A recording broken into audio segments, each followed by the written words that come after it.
तू ही अब, तू ही तब, तू ही कल तक है, तू ही तो फलक है, तू ही तेरा लक है।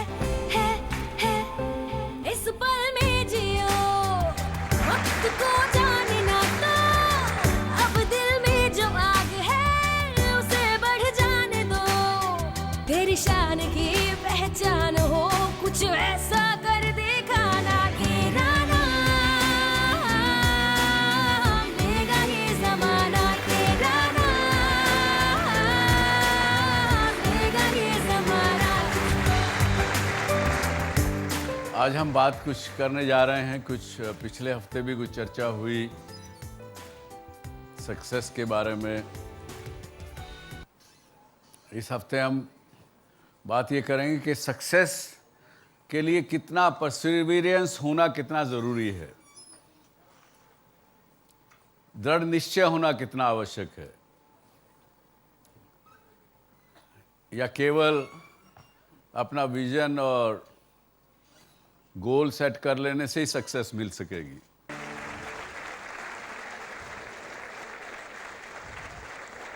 आप में से कौन कौन समझते हैं कि you have very determination, Perseverance, और उसके लिए आप क्या करते हैं बताइए, अपना कुछ उदाहरण दीजिए।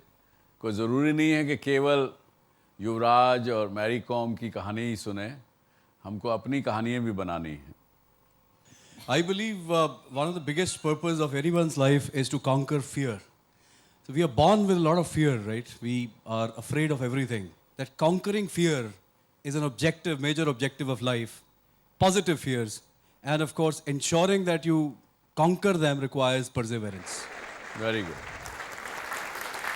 Conquering fear requires perseverance. Very right. It's the story of Odyssey, not mine, but I would like to tell that. Odyssey, the great warrior, one of the warrior, written by Homer, of course.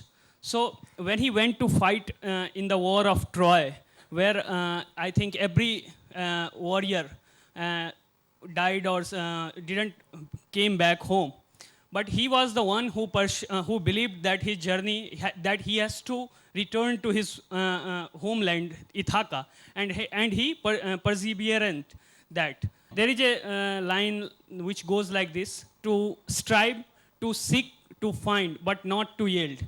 Very good. So I think that is what describes what perseverance for me is. Very good. Thank you. So, कहा किसी ने कि अभ्यास करते करते मति mood भी आदमी जो है वो बड़ा सजग और सुजान बन जाता है। करत करत अभ्यास ते जड़मति होत सुजान, और रस्सी आवत जात ही सिल पर करत निशान। तो ये परसिवियरेंस ही है कि वो एकदम जूट की बनी हुई रस्सी भी एक पत्थर के अंदर पूरा धार बना देती, निशान बना देती। और मैं ये मानता हूँ कि ये हमारा एक प्रकार से नेचुरल बिहेवियर है ह्यूमन बीइंग्स का, to be perseverance, to be determined, to be at it, कि मुझे जो चाहिए तो चाहिए। हम और आप सब अपने बचपन से गुजरे हैं। बाल हट की बात सुनी है आपने? बच्चा जब हट कर लेता है कि मुझे ये चाहिए तो चाहिए ही, वो भी एक प्रकार की परसिवियरेंस ही है। वो लेके ही चुप होता है। और उस बच्चे से अगर हम सीख लें थोड़ा सा, तो ज़िंदगी में सब कुछ ठीक हो जाए। और सक्सेस जो है वो एक प्रकार से सक्सेस और फेल्योर के बीच की अगर कोई एक कड़ी है अगर, तो ये परसिवियरेंस है। जहाँ पे अगर परसिवियरेंस नहीं है तो सक्सेस नहीं मिलेगी, हम फेल हो जाएंगे। अगर पूरा डिटर्मिनेशन से लगे रहेंगे तो सक्सेस मिल जाएगी। कोई बहुत लंबा चौड़ा अंतर और इस बात के अंदर नहीं है। तो क्या आपके सवाल, इसके बारे में कोई आपके प्रश्न है? Sir, I want to know, how can you control your negative thoughts? Success is one thing, but I don't know, how can I control my negative things, and how can I not think about failure? ये बड़ी अच्छा सवाल आपने पूछा। पहले जो आपसे पहले साहब ने इन्होंने बताया फियर को दूर करने के लिए परसिवरेंस चाहिए। नेगेटिव थॉट्स कब आती हैं? जब आप अपना प्रेजेंट को छोड़ के फ्यूचर की बात सोचने लगते हैं, या प्रेजेंट में से हटके पास्ट की बात में चले जाते हैं, तो आपको थॉट्स आने लगती हैं कि अरे मैं फेल हो गई, तो मैं अगर पास नहीं हुआ अपना एग्ज़ाम में, तो नेगेटिव थिंकिंग उस वक्त शुरू हो जाती है। उसका एक पहला बीज पड़ता है कि अगर मैं फेल हो गई तो क्या करूँगी, और उसके बाद से आपका ध्यान में आता है कि मैं फेल हो गई हूँ, घर में मेरे डैडी ने मेरे को बहुत गुस्सा किया और ये किया वो किया, और उन्होंने कहा कि अच्छा तू तो जल्दी से शादी कर ले, बस तेरा शादी करने वाला हूँ अभी। वो उन्होंने मेरी गलत लड़के से शादी कर दी, वहाँ जाके मेरी life became hell and blah blah blah blah, पता नहीं क्या क्या सोच आने लगेगी, नेगेटिव सोच। एक बार आपने नेगेटिव जहाँ पे सोच लिया, वहाँ पे वो नेगेटिविटी हो चाहे फियर हो, इट मल्टीप्लाइज लाइक एनीथिंग। और जो कुछ चीज़ नहीं हुई है हमारे साथ, वो हम मानने लगते हैं कि ये हमारे साथ हो गया, जो मेरे साथ बुरा होना था वो हो गया, इसलिए नेगेटिव थॉट्स आती हैं। अगर आप प्रेजेंट में रहेंगे और आप अपने आप को ये कहेंगे मेरे को फेल्योर नाम की चीज़ पता ही नहीं है, क्योंकि मैं फेल्योर एक्सेप्ट जब तक नहीं करूं तो फेल्योर है ही नहीं लाइफ में। जब ये सोचने लगेंगे तो फेल्योर नहीं, और फेल्योर नहीं है तो फिर डरना किस बात का, और फिर नेगेटिव थॉट क्यों आना चाहिए। अगर कुछ मेरे साथ गलत हुआ, खुदा न खास्ता, मेरे में ताकत है, मेरे में हिम्मत है, मैं उसको फेस करूंगी, मैं उसको फेस करूंगा। और वो परसेवरेंस से आता है। परसेवरेंस कहाँ से आती है? डिटर्मिनेशन से आती है। डिटर्मिनेशन कहाँ से आती है? जब आप अपना कुछ विजन तय करते हैं कि ये मुझे करना है, ये मुझे अचीव करना है, उससे आपको डिटर्मिनेशन होती है, तो नेगेटिव थॉट्स नहीं आएंगे। मैं एक सोशल वर्क करना चाहती हूँ, बट मैं ये सोच रही हूँ कि जब मेरे एग्ज़ाम्स हो जाएंगे मैं उनके बाद वो काम करूँगी। मतलब मैंने एक एनजीओ से बात भी करी, उन्होंने मुझसे बोला कि हम we will look for it. तो दृढ़ निश्चय क्या है मेरा? ये सोचना कि मैं उसको बाद में करूँगी, या ये सोचना कि मैं अभी करूँगी उसको? देखिए, इसका जवाब ये है कि आप अपनी कैपेसिटी बढ़ाइए। और कैपेसिटी कैसे बढ़ेगी? अगेन परसिवियरेंस से। आपने अपने आपको लगता है कि मैं फिर करूंगी पढ़ाई पूरी करके, वो क्यों थॉट आता है आपको? क्योंकि आपको लगता है कि यार पढ़ाई के साथ साथ मैं ये नहीं कर सकती हूँ, क्योंकि पढ़ाई का बर्डन मेरे पास ज़्यादा है, पढ़ाई करूंगी तो उससे भी रह जाऊंगी, और ये सोशल वर्क करूंगी तो ये भी नहीं कर पाऊंगी। Increase your capacity, increase your Perseverance. अब आपने वो फिल्म देखी होगी ना सुल्तान में, वो बाद में वो कैसे उसकी कैपेसिटी बिल्ड करता है वापस। वो उसको उसका दौड़ने की हिम्मत नहीं करता और नहीं करता, फिर भी वो उसको मारता है, भगाता है, और वापस वो एकदम बनता है, वापस सुल्तान बनता है।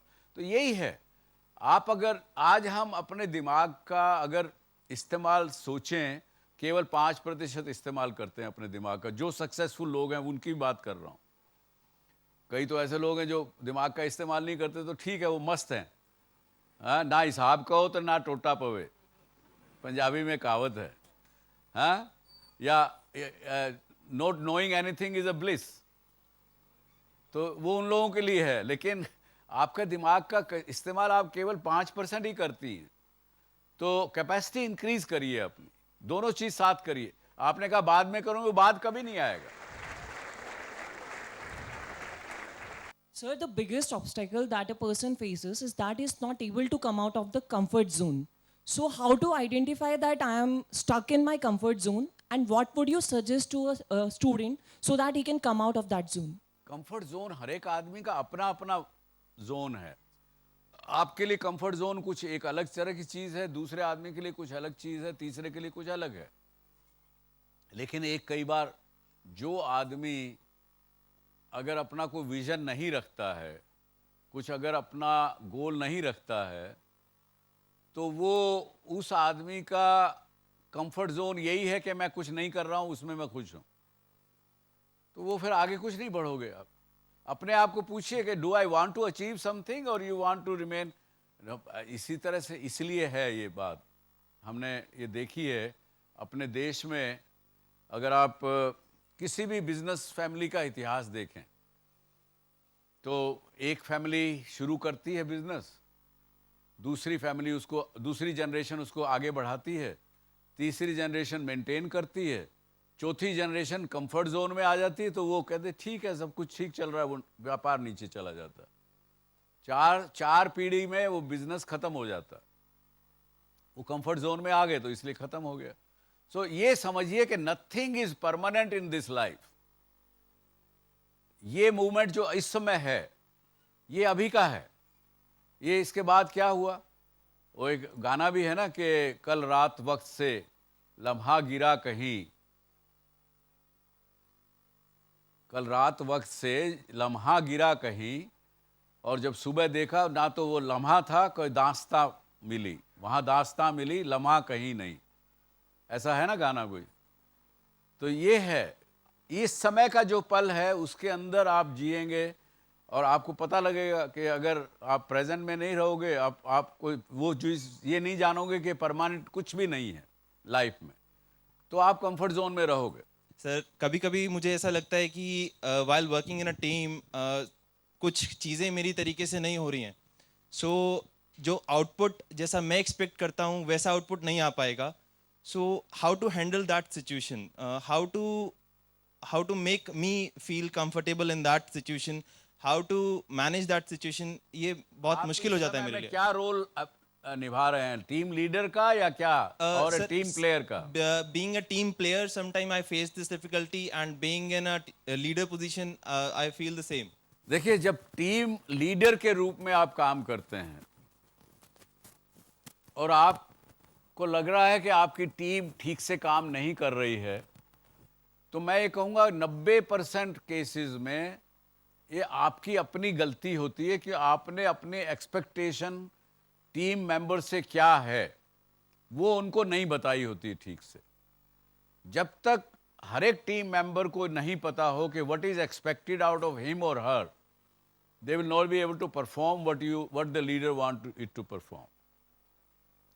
और जहाँ पे अगर कोई टीम मेंबर अगर ठीक से परफॉर्म नहीं कर रहा है डिस्पाइट उसको बताए जाने के बाद, तो आपको ये देखना पड़ेगा कि उस टीम मेंबर की कोई दूसरी पोजीशन है क्या जिसमें वो परफॉर्म अच्छा कर सके बजाय इस रोल के। तो राइट फिटमेंट देखिए आपके टीम मेंबर की, और राइट फिटमेंट करने के बाद भी यदि वो परफॉर्म नहीं कर रहा हो या कर रही हो, तो then you should know the art of tough love. That's what we call in our business. Art of tough love is to clearly tell the person कि भैया आप ये नहीं कर पाओगे, या तो कोई दूसरी जॉब ढूंढो या मैं आपके लिए कोई ढूंढ लेता हूँ।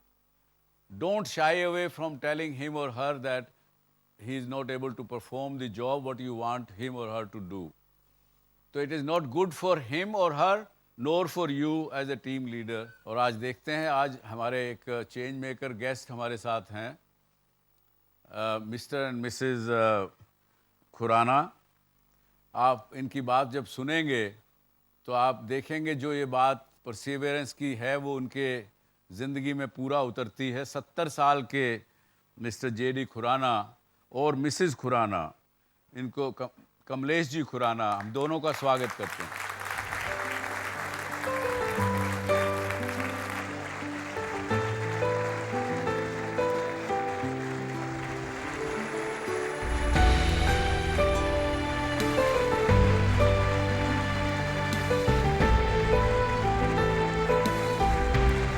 देखिए इनके बारे में इन्होंने क्या किया, अकेले मियाँ बीवी ने। जिद अच्छी होती है, ये सपनों को सच करने में मदद करती है। टेंट के नीचे लगी ये क्लास उन गरीब बच्चों के लिए है जो अपने सपनों को पूरा करना चाहते हैं, जिंदगी में कुछ बनना चाहते हैं। सड़क पर चलने वाले स्कूल को इंजीनियर जेडी खुराना और उनकी पत्नी कमलेश खुराना मिलकर चलाते हैं। इस स्कूल में गरीब तबके से आने वाले बच्चे पढ़ाई करते हैं। इस स्कूल में बहुत अच्छी पढ़ाई होती है, इंग्लिश मीडियम पढ़ाई होती है, जैसे इंटरनेशनल में होती है वैसे भी होती है। ड्रेस, जूता सब कुछ मिलता है। पिछले 12 साल से जेडी खुराना इन गरीब बच्चों की तकदीर बदलने के लिए इस स्कूल में प्री नर्सरी से लेकर 10वीं क्लास तक की पढ़ाई करवा रहे हैं। खास बात यह है कि इस स्कूल में दाखिले की कोई तारीख तय नहीं है। स्कूल में दाखिला पूरे साल यानी कभी भी लिया जा सकता है। कोशिश ये है कि इन बच्चों को ड्यू टू बैकग्राउंड जो फैसिलिटीज़ इन लोगों को घर में नहीं मिल रही, चाहे वो पेरेंटिंग के तौर पे, चाहे वो एजुकेशन के तौर पे, यहाँ पे बहुत सारे क्वालिफाइड टीचर्स आते हैं जो अपने बच्चों की तरह इनको पेरेंटिंग का जो गैप है वो संस्कार देने की कोशिश करते हैं, वैल्यूज़ देने की कोशिश करते हैं, चाहे वो मॉरल वैल्यूज़ हैं, चाहे वो सोशल वैल्यूज़ हैं। इस नेक काम की शुरुआत आपने 4 बच्चों के साथ की। बच्चों की संख्या बढ़ती देख आसपास रहने वाले लोग इसका विरोध करने लगे, जिसके बाद आपने एक बिल्डर की मदद से 4-5 कमरों में स्कूल चलाना शुरू किया। लेकिन 2-3 साल बाद ही स्थानीय लोगों की शिकायत पर प्रशासन ने उस इमारत को भी गिरा दिया। तब से ये स्कूल टेंट के नीचे ऐसे ही चल रहा है, जिसे सुबह लगाया जाता है और हर शाम हटा लिया जाता है। 3 दफ़ा तो हमारा स्कूल डिमॉलिश हो चुका है। We were on the road. आज भी आप देखेंगे हम रोड पे ही बैठे हैं। सवेरे 8:30 का स्कूल का टाइम है, लेकिन 7:30 बजे वॉलंटियर्स, हेल्पर्स, हम सब लोग आ जाते हैं। यहाँ पे सफाई करते हैं, टेंट लगाते हैं, दरियाँ बिछाते हैं और स्कूल तैयार किया जाता है ताकि बच्चे आएँ तो उनको पूरा सेटअप मिले। स्कूल में आज 460 बच्चे पढ़ रहे हैं। बच्चों को पढ़ाने के लिए स्कूल में 14 टीचर रखे गए हैं, जबकि 5 वॉलंटियर भी बच्चों की पढ़ाई में मदद करते हैं। अब जेडी खुराना की इच्छा इन बच्चों को आईआईटी की तैयारी कराने की है, ताकि वो आगे जाकर अपना और देश दोनों का भविष्य संवार सकें।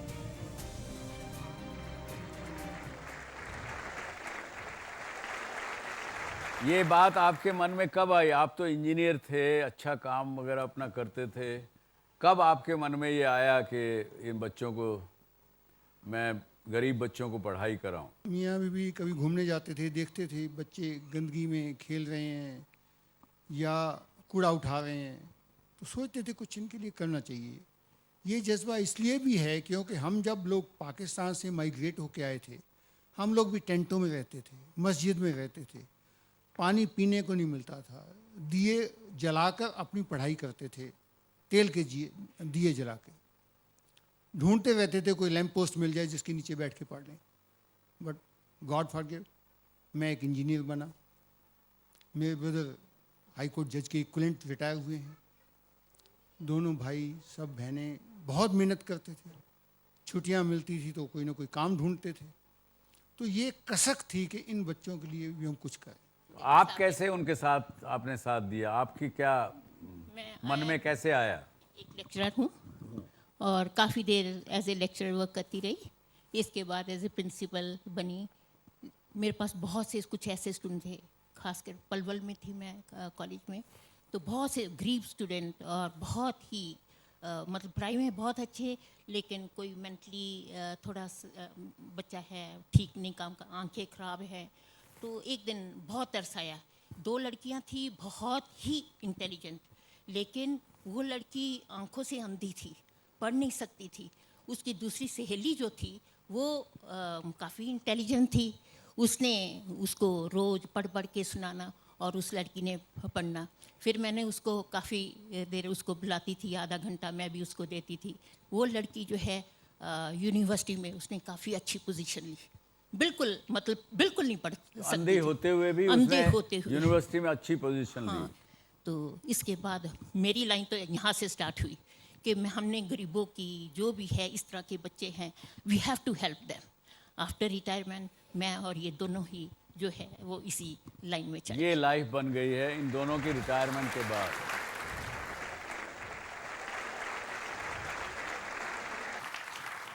और आगे देखें कि इन्होंने एक सरकारी जगह में एक कमरा बनाया, उसमें कुछ 4 बच्चे पढ़ाने शुरू किए।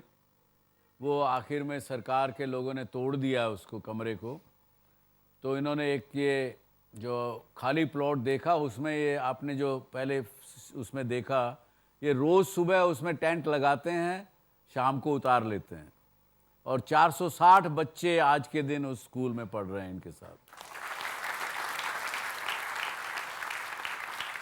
है ना ये खुशी की बात? आप देखिए किस प्रकार से आदमी का परसिवेरेंस, किस प्रकार से आदमी कहाँ से कहाँ आपको ले जाता है। आप कहीं देख सकते हैं कि उनके चेहरे पे कहीं कोई बुढ़ापे की लकीर या कुछ। 70 साल के हैं खुराना जी, अभी भी खुश मस्ती में हैं। आपके प्रश्न क्या होंगे खुराना जी से या मिसेस खुराना से? आप रेगुलरली मोटिवेटेड कैसे रहते हैं?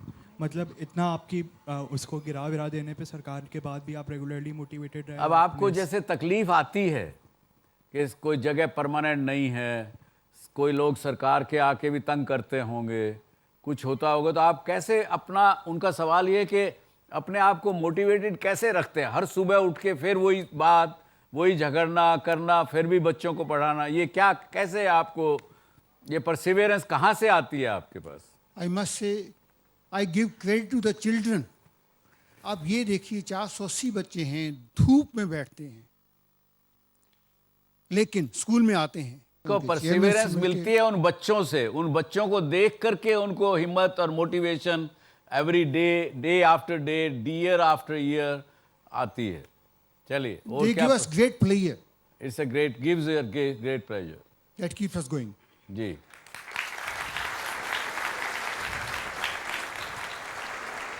Sir, thank you so much for a big initiative for the students. Sir, my question is that how to manage, कैसे आप मैनेज करते हैं कि आप उनका जो फंड्स है या जो उनकी फीस है वो कैसे आप मैनेज करते हैं? हम लोग दोनों wife and husband, I am from A Sikh family. हमारी संस्था का नाम गुरु नानक सेवा संस्थान है। हमारे में एक होता है Dasvandh, means 1/10 of income for charity. हम जब जॉब में थे तो दोनों वाइफ हस्बैंड जैसे ही तनख्वाह मिलती थी उसमें से वो हिस्सा निकाल के रख देते।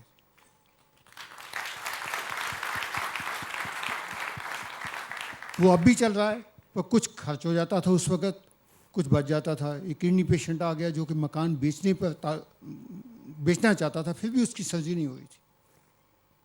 We help him. I had a driver, उसका लड़का काफ़ी इंटेलिजेंट था but rotting in a government school, और वो रोज़ ग्रम्बल करता था, सर पढ़ाई नहीं होती है, कोई पूछता नहीं है। I put him in a good school, private school, he became an engineer. I cried on the day. You still remember that day. So ये सब चीज़ें मोटिवेट करती हैं उनको, और 10वां हिस्सा अपनी कमाई का देना, समाज को देना, और फिर उसके बाद और लोग सामने आ जाते हैं। Yes. कभी आपके मन में कोई ऐसा दिन आया किसी दिन के यार छोड़ो बहुत हो गया? No, never. Rather, my vision is to have a regular good school by 2020. Very good. That is my aim. That is my vision. We'll have a good school where all these poor students will get free quality education. I must say. एक बच्चे को हमने अभी rotary public school में 10th में, तो मैं आपको ये कहता हूँ कि आज अगर ये शो मेरा कोई भी हरियाणा के सरकारी अफसर, कोई पॉलिटिकल लीडर, इवन अगर मुख्यमंत्री जी सुन रहे हों, तो प्लीज़ इनकी मदद करिए खुराना जी की, इनको जगह दीजिए गुड़गांव में ताकि ये स्कूल बना सकें और 2020 से पहले इनका स्कूल चालू हो सके। और मैं आपको वायदा करता हूँ अगर आप वो सब करते हैं तो हम भी आपकी मदद करेंगे जितनी हो सके।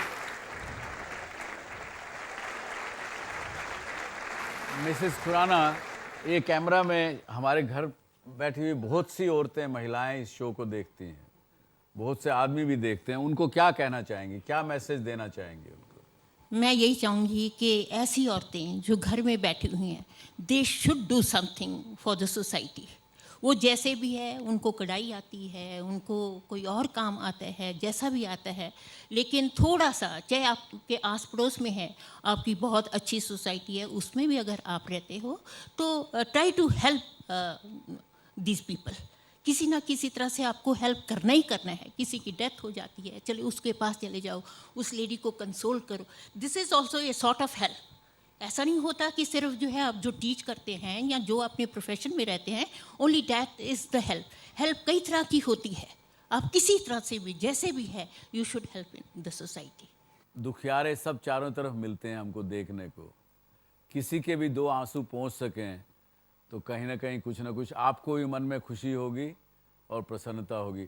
इसके साथ ही मैं आपका खुराना जी का और मिसेज खुराना का बहुत बहुत धन्यवाद देना चाहूँगा कि आप आए और हमारे शो की शोभा बढ़ाए। धन्यवाद। आइए।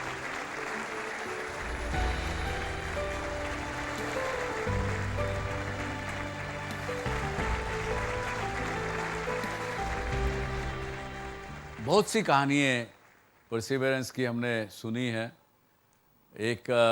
जब एक स्वामी विवेकानंद ने अपनी किताब में लिखा कि वो जंगल में से पास होके जा रहे थे तो उन्होंने देखा एक योगी अपना ध्यान में बैठा हुआ मेडिटेशन कर रहा था और आसपास के कीड़ी मकोड़ों ने वहाँ पे लाके उस आदमी के चारों तरफ एक प्रकार का एक मिट्टी और सब कुछ लगा के घोंसला तक बना दिया था। इतने सालों से वो तपस्या कर रहा था।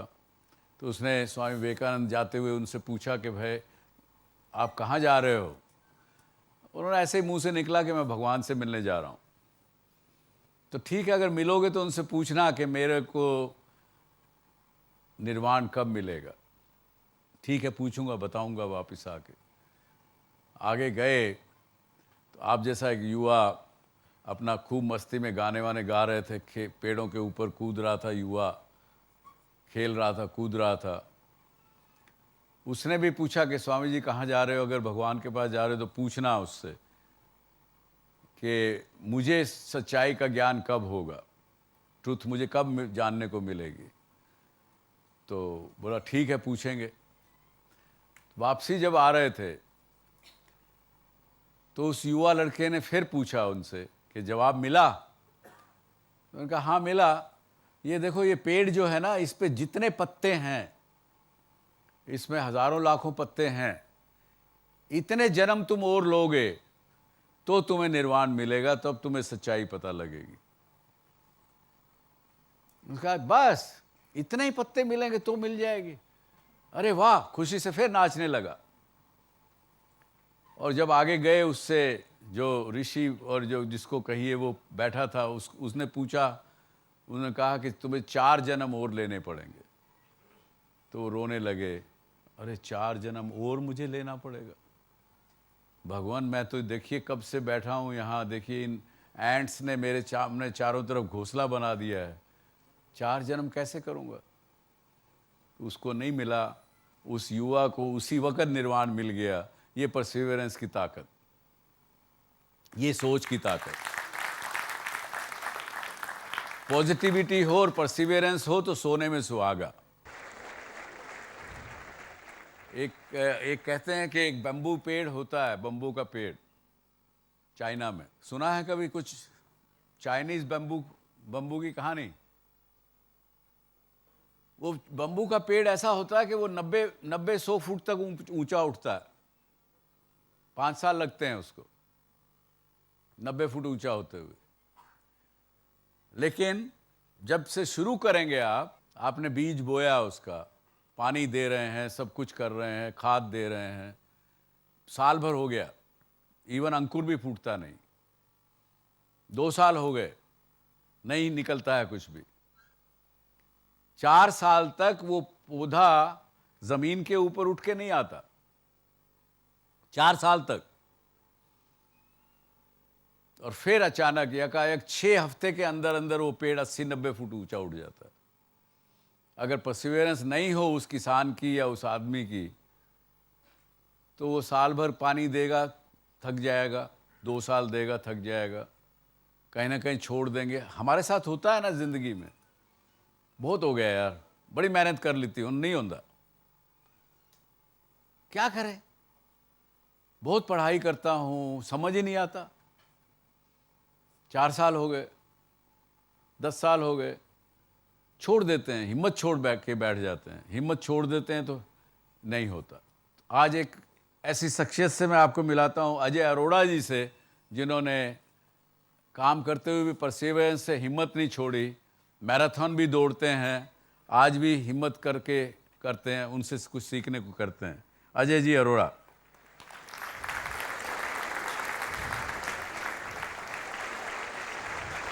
अरोड़ा जी, अजय अरोड़ा जी, he is a associate vice president strategic planning and projects at Hero Corporate Services Limited। और ये काम करते हुए भी, सारे प्रोजेक्ट संभालते हुए भी, he is a long distance running person, marathons भी किए हैं और ये he helps build the youth a good and professional life. और पूरा परसिवरेंस की अगर एक मिसाल हैं तो मैं कहूँगा कि अजय अरोड़ा जी हैं। इनका स्वागत। अजय जी, आप क्या कहेंगे परसिवरेंस के बारे में हमारे आज दर्शकों को भी और यहाँ जो हाउस है युवाओं का? आप सब लोग फिल्में देखते हैं? हाँ, सब लोग बॉलीवुड सबको मालूम पसंद है। हाँ, आज तक की सबसे हिट मूवी कौन सी रही है हिंदी मूवीज में? शोले। शोले में क्या चीज बताई है उन्होंने, क्या मैसेज है? एक मेन क्या चीज है उसमें? मेन कैरेक्टर कौन है उसका शोले का? किस चीज के अराउंड रिवॉल्व करती है वो? संजीव कुमार। संजीव कुमार का क्या है उसमें रोल? पहले इंस्पेक्टर, फिर ठाकुर, बिना हाथ के उसने एक खूंखार डाकू को पकड़ा। कैसे पकड़ा? उसने तरीके निकाले, लेकिन उसकी क्या थी? जिद थी कि उसने उसी को पकड़ना है, और उसने उसके लिए लगाया साम दाम दंड भेद, जो हिंदी में हम वेदों में सीखते हैं ना, साम दाम दंड भेद करके उसने सीखा। यही है हमारी जिद और यही है हमारी परसेवरेंस। यही मुझे समझ आता है सर। बहुत अच्छा। इससे ज्यादा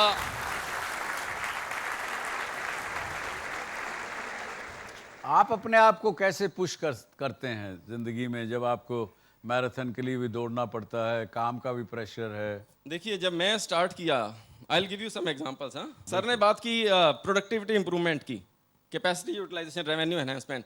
सो इस तरह का मेरा प्रोफाइल है, बीइंग अ मैकेनिकल इंजीनियर, जैसे खुराना साहब थे। सो मैकेनिकल इंजीनियर का रोल क्या होता है? Efficiency improvement. हम लोग सब सैर करने जाते हैं, कोशिश करते हैं, मैं भी सैर करने जाता था। मैंने सोचा 30 मिनट सैर करने जाता हूँ। जैसे मैंने मशीन की एफिशिएंसी 40 से 50 की, तो मैं उसकी 30 मिनट में अगर मैं 3 किलोमीटर दौड़ता हूँ और 3 किलोमीटर पैदल चलता हूँ, दौड़ूंगा तो वही 5 किलोमीटर दौड़ पाऊंगा। सबके पास समय तो उतना ही है। लोग काफ़ी बहाने बनाते हैं कि समय नहीं है। अगर हम लोग काम थोड़ा तेज़ी से करेंगे, हाँ, हमारा एफिशिएंसी इंप्रूव करेंगे, तो हमारा काम जल्दी हो जाएगा। इसके साथ मैं एक चीज़ और जोड़ूंगा। हाँ। जो फालतू की चीज़ें करते हैं जिंदगी में, वो करने से अगर बचेंगे तो कैपेसिटी अपने आप बढ़ जाएगी। बिल्कुल। और क्या हरियाणा में क्या कहते हैं? हरियाणा में वो गांव में कुएं के ऊपर 2 महिलाएं गई, बोला आ बहना लड़ा, चल लड़ाई करते हैं। हैं? तो लड़ाई करना शुरू कर देते हैं वो। तो फालतू की बातों में समय गुजारते हैं। इसलिए मैंने एक शो में पहले कहा, कुछ पिछले 8 महीने पहले, कि ज़रा सोचो एक बार ज़िंदगी में कि अब इस समय मेरे पास 24 घंटे सिर्फ है जीने के लिए। मुझे पता है कि 24 घंटे बाद मैं मर जाऊंगा या मर जाऊंगी, तो क्या करोगे? तो उस समय जब ये पता लग गया कि 24 घंटे केवल मेरे पास हैं, तो उस वक्त आप आलतू फालतू काम नहीं करोगे। मेरे पास 24 घंटे हैं सिर्फ जीने के लिए, तो आप केवल जो ज़रूरी काम है, जो अच्छा काम है, जो आपको करना है, वो करोगे। चलिए, ये सही बताया सर आपने। उसी समय में ज़्यादा काम करना इज़ कैपेसिटी एनहेंसमेंट। मैंने 10 साल पहले जब सैर करने से दौड़ना शुरू किया, मुझे नहीं मालूम था कि मैं मैराथन दौड़ना भी करूंगा। मैराथन 42 किलोमीटर का है, शायद लोगों को मालूम हो। 100 मीटर भी मुझसे नहीं दौड़ा जाता था। 100 मीटर जैसे इतना यहाँ से गेट है, क्योंकि मैं थोड़ा सा ऐसे था, हाँ?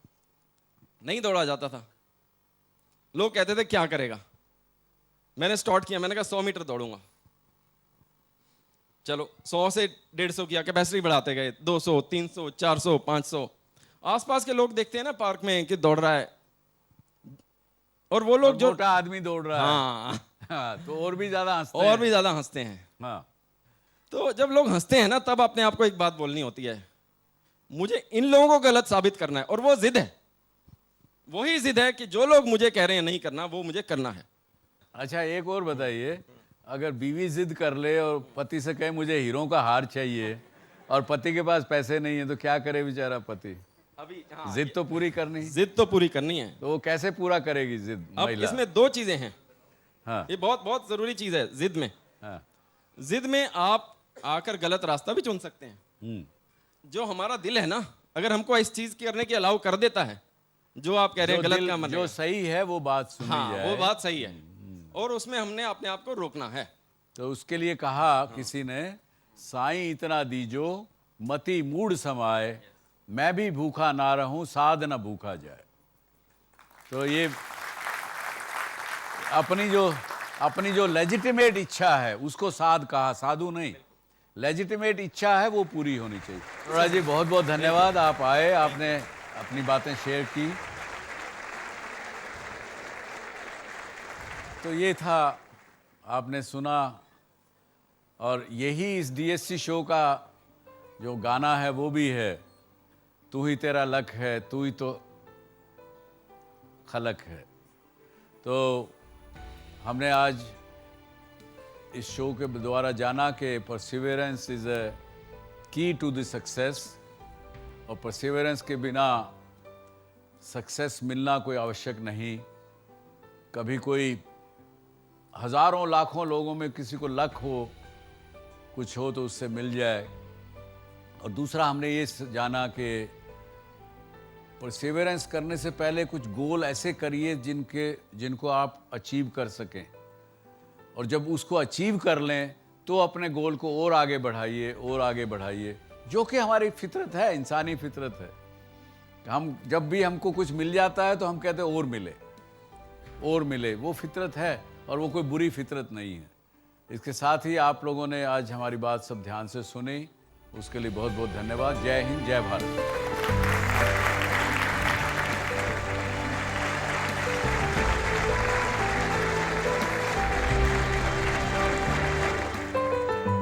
अगर आप भी डॉक्टर सुभाष चंद्रा शो में भाग लेना चाहते हैं या कोई सवाल पूछना चाहते हैं तो हमें ईमेल करें। हमारा ईमेल आईडी है dsc@zmedia.slgroup.com, या आप अपने सवाल हमें SMS भी कर सकते हैं। बस टाइप कीजिए DSC स्पेस अपना सवाल और भेज दीजिए 57575 पर।